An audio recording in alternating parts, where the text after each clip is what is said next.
have my printed thing. I got the specs revised except for the one for Broadway, because I'm still waiting to hear back from the hot guy. Okay, perfect. Okay, it's 3:30. We'll call the Community Development and Strategic Planning meeting together. Yes. Commissioner Collins? Here. Commissioner Cross? Here. Commissioner Darazinski? Excused. Commissioner Engel? Here. Commissioner Jagger? Here. Commissioner Longmire? Present. Commissioner Mahoney? Here. Commissioner Plummer? Here. Commissioner Snyder? Here. Commissioner Wilkins? Here. Commissioner Skolnick? Here. Okay, the first item of business is the approval of the minutes for September 20th. So moved. Second. We have a motion, it's been seconded. Is there any discussion, corrections? If not, we'll vote. All those in favor of approving the minutes, say aye. Aye. Opposed? Okay. We've now got some time set aside for public comment on an agenda item. If there's anybody in the audience that would like.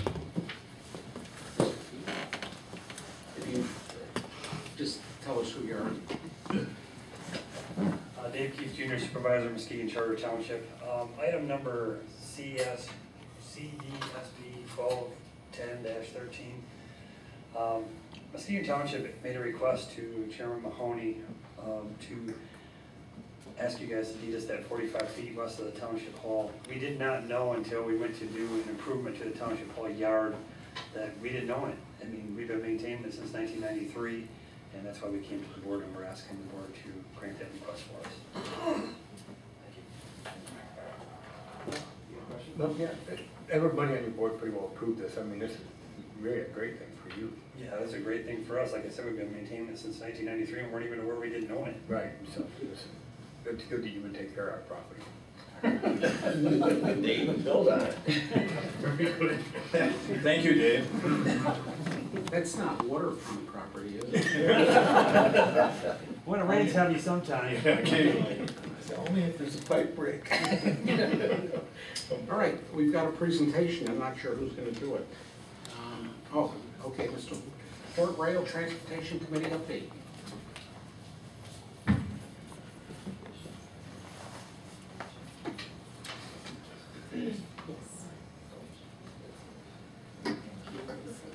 Thank you, Commissioner Skolnick. Bob Lukens, Community Development Director. I'm here to give you a brief presentation on the Port Rail Transportation Committee update. I'll give you an update on that. So we're going to start from the first slide here. Excuse me.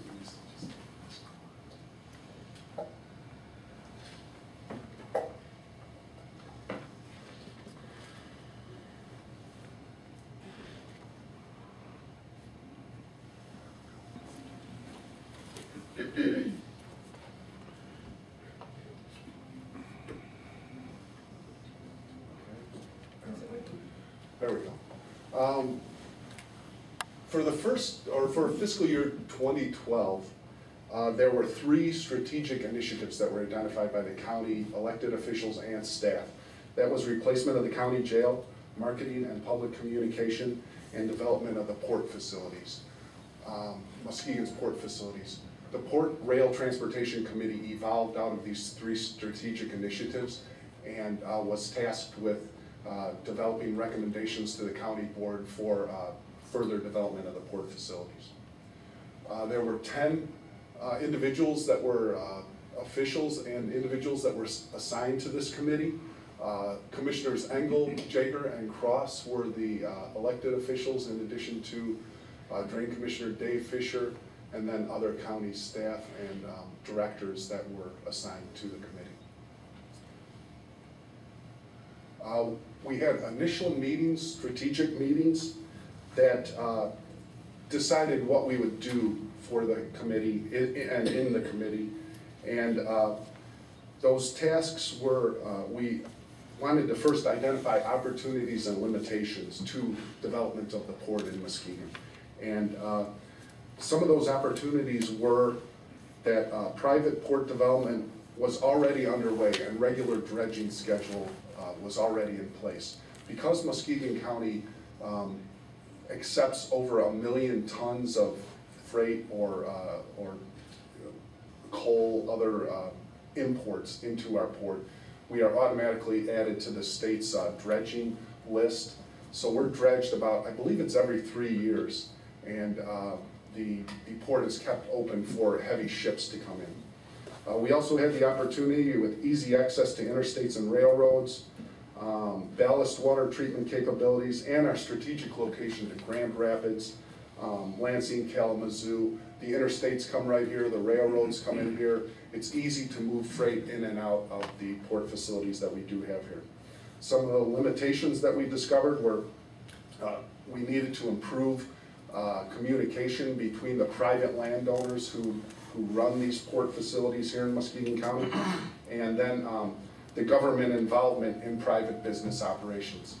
Some businesses at times are hesitant to deal with the government, so we wanted to overcome that obstacle. Another thing, a limitation was infrastructure improvement costs and unproven ballast treatment standards. There are no standards for ballast, for ships coming in and dumping ballast here in America or in the Great Lakes. So there are things, there's no standards, and there haven't been any proven treatment methods. So we thought it's both a limitation and an opportunity for us here because of our wastewater system and the capability of the wastewater system to accept waste like ballast water. That can be seen as an opportunity for us too. So what we did was we decided to do stakeholder meetings with all the various entities that were involved in port development. And those were the port operators and property owners. All of the land, as I said, in Muskegon County is owned by private developers, or private owners. So we wanted to engage them and tell them where we were at as a county to, in this port development. Then we engaged the local governments, regional corporations, and environmental groups, and the Muskegon Sustainability Coalition. So we've had 4 meetings thus far, and we do have another meeting with the general public, a meeting open to the public that has not been scheduled yet. And I'll talk about that a little later. Our next task was to develop recommendations for the board, and you've seen all of these in maybe a month or so ago, but we'll go over them very briefly here. The 6 recommendations that we came up with were the county would be a leader in development of the port. The county will develop and implement a website for the Port of Muskegon, providing information and other public relations efforts for the port facilities that we do have here.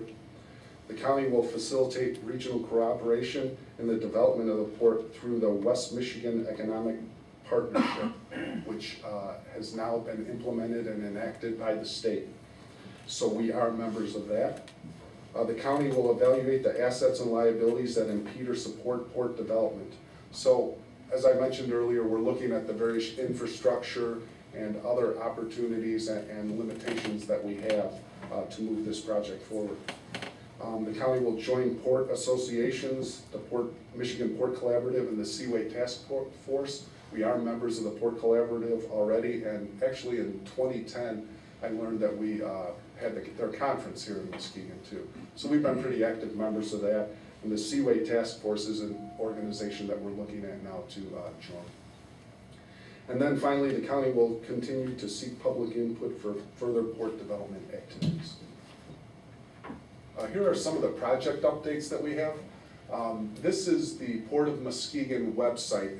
When I looked at our county website, we didn't have much in the way of information on the port facilities that we have here in the county. So one of our first objectives was to get this website up and running. And we have a draft here. This is the home page of it. It gives an outline of our assets really here in the Port of Muskegon. And then it also outlines services, inquiries, the various terminals that we do have here, intermodal transportation connections, that's the rail, highway, and air transportation that we have available here, and then additional links. So that's the home page, and this is all a draft, so if you have any comments, we can send the link around to you, and if you have comments, please send them back to me, and we'll make sure those are taken into consideration and woven into the website. This is the intermodal transportation connection page, and as you can see at the bottom, there's additional room for other tabs and other information that we can provide, links, that sort of thing. And we will be working on this as we move forward. But it looks pretty good for the first draft. I really like it. The West Michigan Economic Development Partnership is one of 5 Next Michigan Development Corporation partnerships. We have a voting member, and the county has a voting member, and the city also has a voting member. Then there's also Kent County, Grand Rapids, Kentwood, Wyoming, and Cascade Charter Township as voting members on this Next Michigan Development Corporation. And their job is to provide incentives to businesses and corporations that are looking to invest in this region. And ports, the Port of Muskegon was very high on their priority list too, because of the transportation access that we have here. So Muskegon Area First is the staff for the West Michigan Economic Development Partnership for Muskegon County. So they're taking care of attending the meetings, in addition to Judy, I believe, you attend those meetings too.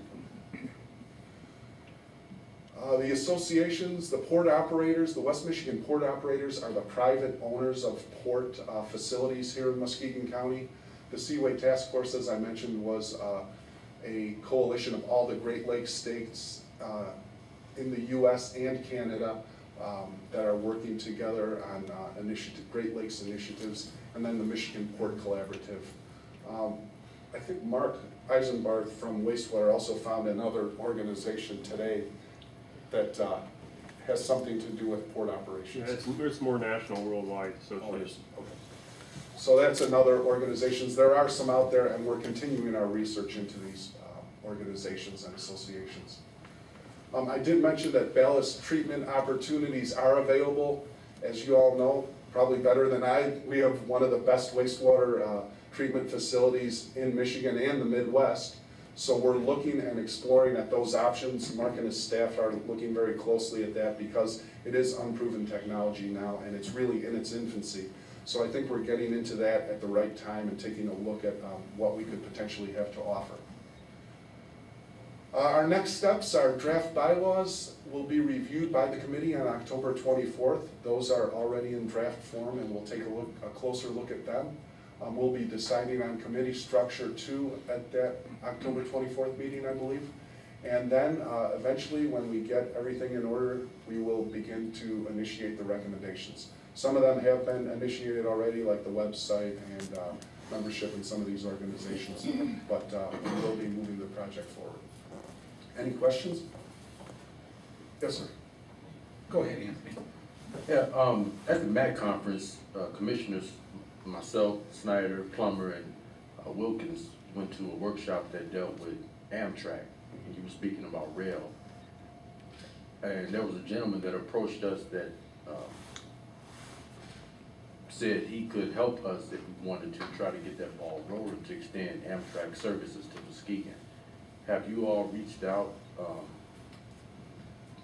Is that part of the plan to maybe extend services? Passenger rail, not freight, passenger rail to Muskegon. Amtrak is going to be included as a member in the bylaws, Judy just informed me. And while we have been looking mainly at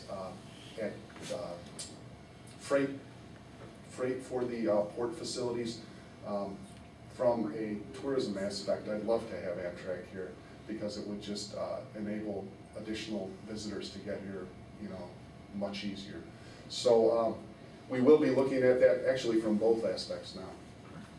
So does those voting other municipalities, would they have a say whether or not that we could do that?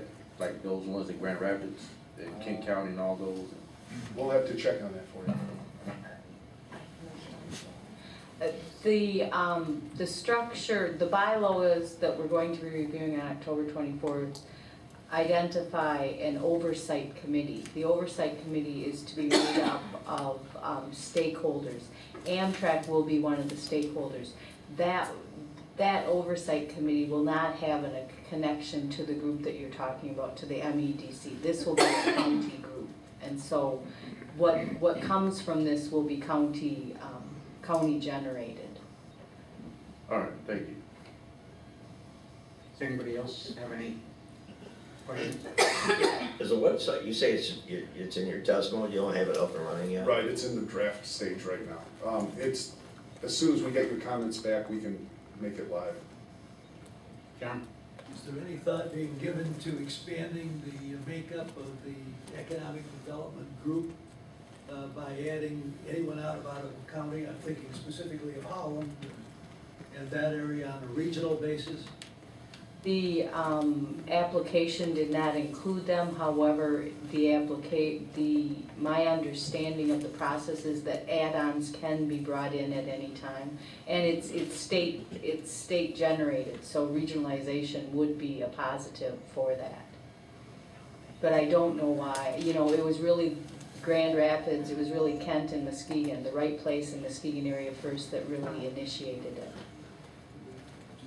A comment, I was saying in terms of the ability to utilize the port and the fact that Holland has some manufacturing capacity that would be particularly well suited to export out of Muskegon.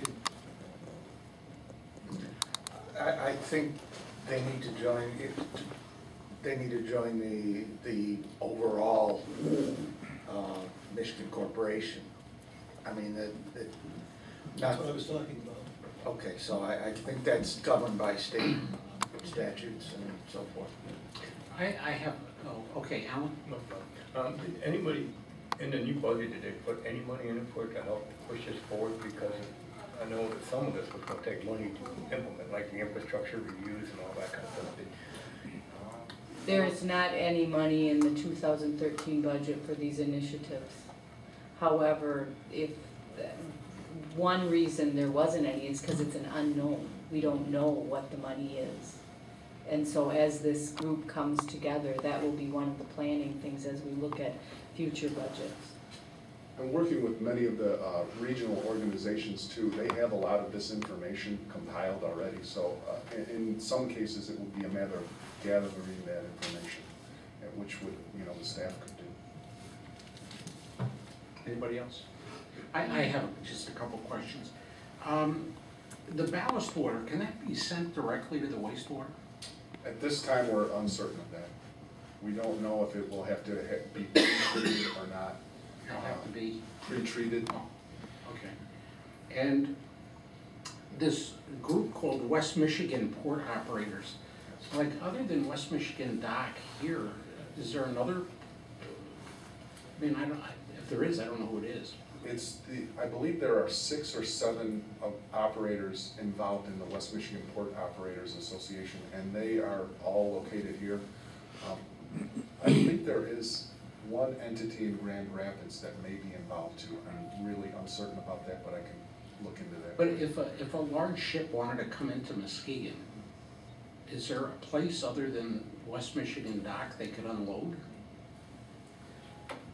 They bring cement into the cement docks, they Right. bring stone into the I'm stone talking docks, they cargo. bring salt. General. Well, there are a number of different commodities that come in that are dealt in different places. I mean, Right, but I mean, they're the only ones that would unload it, just general cargo, I guess, where you need cranes and whatnot to get it off. As far as I know, I think there is a crane at the Cobb plant though.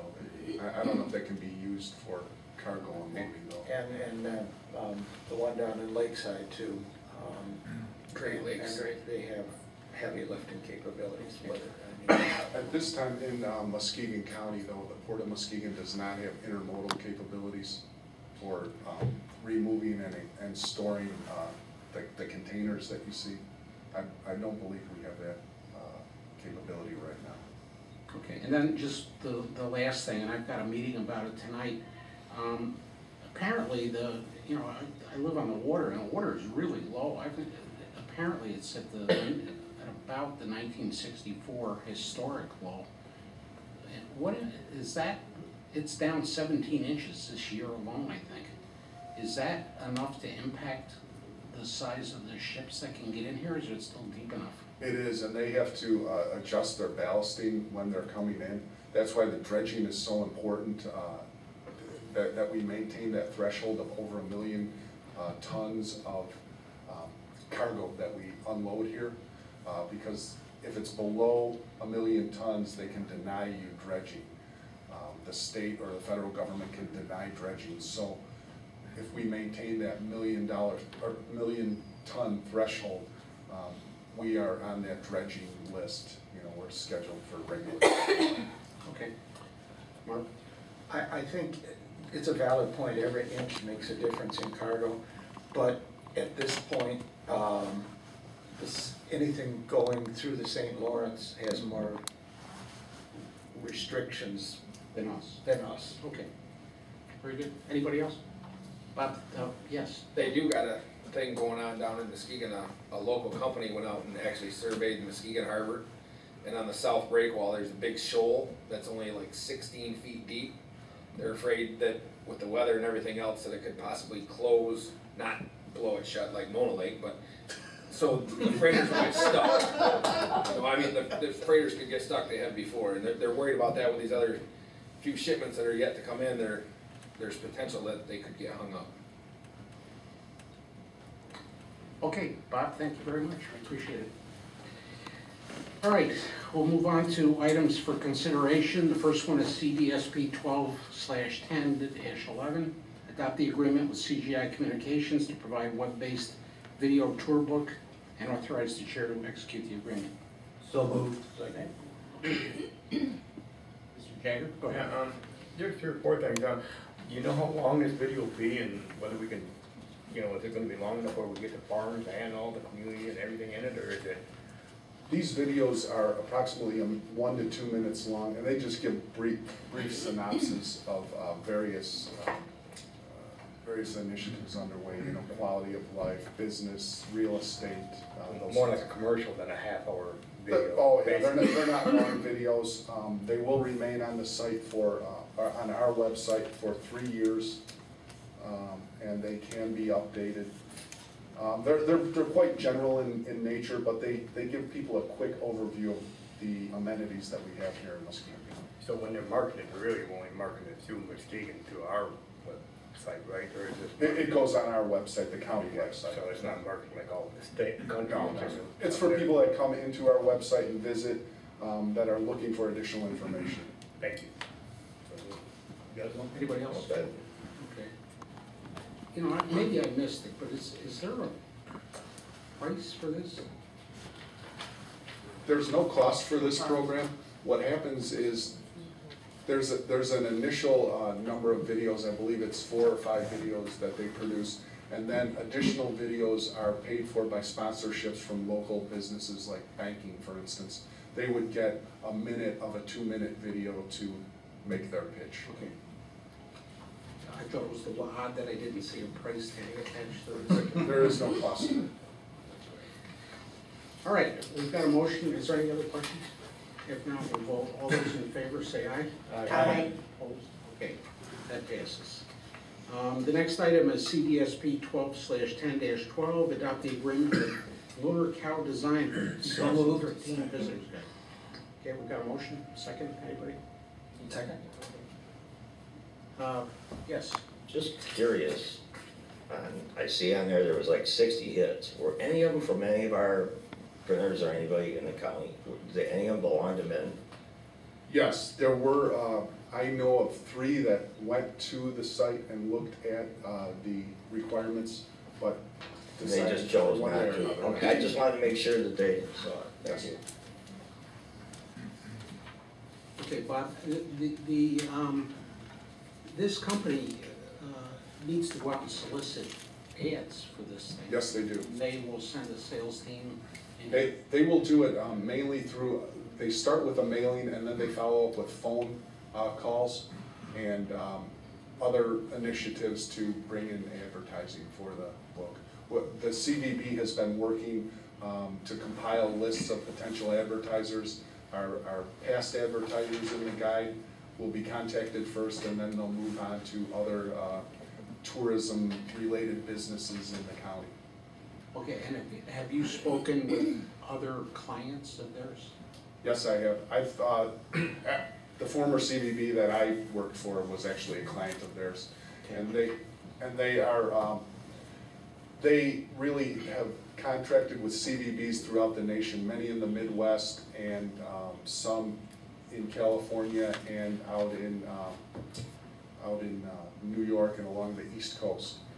They have an extensive resume of CVB interaction and production of guides and other web initiatives for them.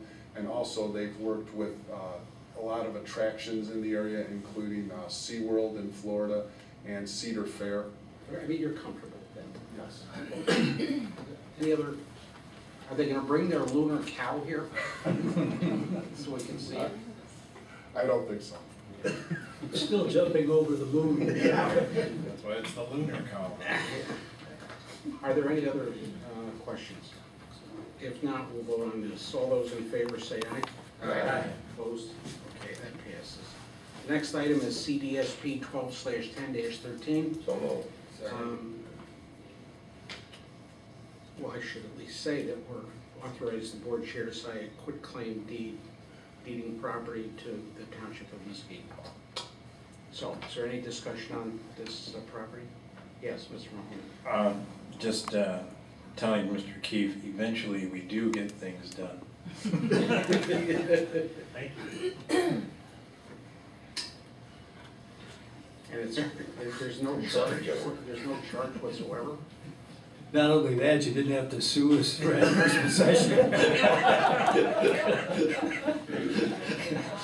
Just out of curiosity, Ted, is there any, there is no building on this property, is there? Not that. Okay. No. No. Okay. Well, we'll vote. All those in favor say aye. Aye. Opposed? Okay. Congratulations. Thank you. All right, old business. Does anyone have any old business to bring before the committee? New business. Has anybody got new business? Yes. Have Tim Burgess from the Land Bank Authority come to the podium, and maybe the Land Bank people talk to him about the plaque that they got?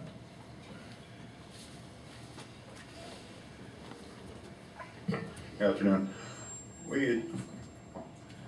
I attended the Land Bank Conference. It's the 7th annual National Land Bank Conference in Kalamazoo this year. And we received a wonderful award. It was the 3rd year of this award, and out of the 100+ land banks in the country, almost half of which are in Michigan, we're actually a leader and an innovator in this field. We were selected the 2012 Rural Land Bank of the Year. We're considered rural because of our population compared to some of the larger ones. The urban one this year was the Minneapolis-St. Paul Land Bank. Tony Lanciotis could not be